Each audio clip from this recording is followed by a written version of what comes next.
అందుకే క్రతౌ సుప్తే జాగ్రత్త సమసి అంటాడు పుష్పదంతుడు మహిమ్న స్తోత్రంలో. యజ్ఞం పూర్తయ్యాక, అంటే యజ్ఞం నిద్రపోతే నువ్వు లేస్తావయ్యా అన్నట్టు, పని పూర్తయితే నువ్వు వస్తావు అంటే పని ఎప్పుడు పూర్తవుతుంది? పూర్ణంగా చేసేకే పూర్తి చేస్తారు.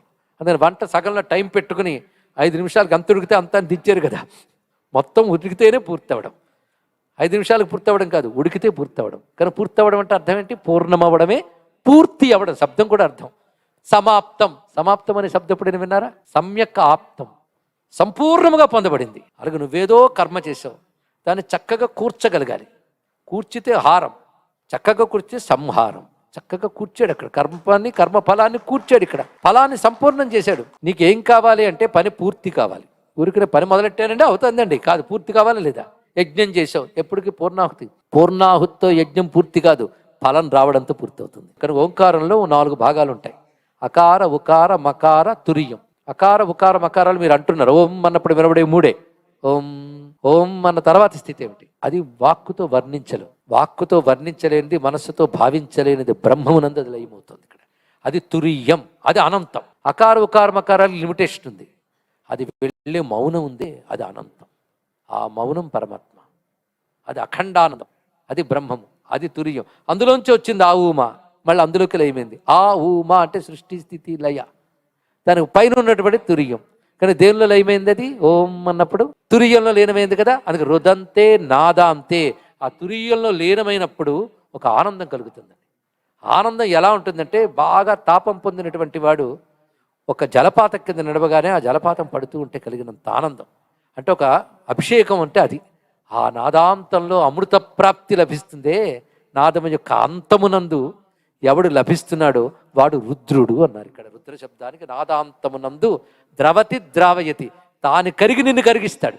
తాను కరిగి నిన్ను కరిగిస్తాడంటే తన దయతో నీకున్న 3 వికారాలు కరిగించేస్తున్నాడు కనుక రుద్ర అని మాటలు చెప్పారు. ఇక్కడ రుద్ర శబ్దానికి ఇంకో అర్థం చూడండి. ఇక్కడ అంత గొప్ప విశేషం ఉన్నది. అలాంటి శబ్దాన్ని మీరు అంటున్నారు. ఎందుకంటే డాక్టర్ ఒక ట్యాబ్లెట్ ఇచ్చి ఇందులో ఉన్న గొప్పతనం ఏంటంటే అని చెప్పినప్పుడల్లా ఆ ట్యాబ్లెట్ ప్రేమగా చూస్తారు మీరు. ఎంత గొప్పతనం ఉందా, ఎంత గొప్పతనం ఉందా, ఎంత వేగం వేసేసుకుంటాను. కానీ రుద్ర అనే దాని మీద ప్రీతి కలగడం కోసం ఇంత అర్థాలు. ఎంత గొప్పదా రుద్ర. ఇక రుద్ర అన్నప్పుడు నోరారా అనాలండి ఇక్కడ. కనుక రుద్ర అంటే రుదంతే నాదాంతే ద్రవతి ద్రావయతి. యోగం గురించి మాట్లాడితే కుండలిని గురించి మాట్లాడదాం. మూలాధారం నుంచి ఉత్థానమైన కుండలిని క్రమంగా మూలాధార, స్వాధిష్టాన, మణిపూర, అనాహత, విశుద్ధ దాటుతోంది. అలా దాటిన తర్వాత సహస్రారే పద్మే, సహస్రార కమలానికి చేరుతుంది. అంత సాధన చేయాలి. అది ఇక్కడ ఒక చక్రం దాటడానికి జన్మలు పడుతుంది. ఒక్క చక్రం దాటడానికి జన్మలు పడుతుంది. ఒక చక్రం దాటేడు అంటే వాడి లెవెల్ పెరిగిపోతుంది. అందుకే సృష్టిలో మనం అనేక మందిని చూస్తున్నా, మనకంటే పై స్థాయి వాళ్ళు కనబడుతుంటారంటే వాడిది ఒక చక్రం దాటిన వాళ్ళు భూమి మీద కనబడతారు.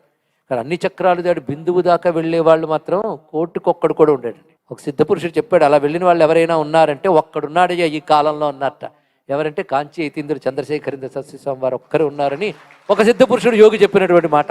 కానీ అక్కడికి వెళితే ఆ స్థితి ఎలా ఉంటుందంటో మీరు చదువుతున్న సౌందర్యలహరిలో ఉంది. రుద్రం చెప్తాను, సౌందర్యలహరి ఎందుకు చెప్తున్నారంటే ముందే చెప్పేశారు, 2 అదే అని. ప్రపంచం సించంతి పునరపి రసామ్నాయ మహసహ, సౌందర్యలహరిలో ఉంది. అలా క్రమంగా ఒక్కొక్కటి దాటి వెళ్ళిన తర్వాత రుదంతే నాదాంతే, ఆ యోగం యొక్క చివరి దశలో అకార ఉకార మకారములకు వచ్చినప్పటికీ భూమధ్యస్థానం వరకు వచ్చేట పై స్థితికి వెళ్ళేటప్పుడు సహస్రార స్థానం యోగం తన్మయం. అక్కడి నుంచి ద్రవతి ద్రావయతి, ఆ చంద్రబింబము లాంటి శివశక్తి ఐక్య రూపము అమృత ప్రవాహం వచ్చి 72,000ను తడుపుతుందిట. అలా 72,000ని తడపగలిగే అమృత స్రావ స్థితి ద్రవతి ద్రావయతి ఎప్పుడు జరిగింది? యోగం యొక్క అంతమునందు. అంటే దాని అంతమునందు అంటే దాని తర్వాత వరకు స్థితి లేదు. అదే అల్టిమేట్. అంతం అంటే అల్టిమేట్.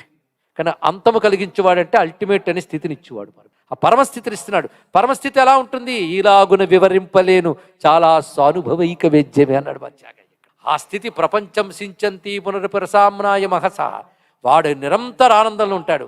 అటువంటి వాడు మళ్ళీ కళ్ళు తెరిచి ప్రపంచంలో తిరిగినా ఒక రమణుల వలె, ఒక పరమాచార్య వలె జీవన్ముక్తులుగా తిరుగుతారండి.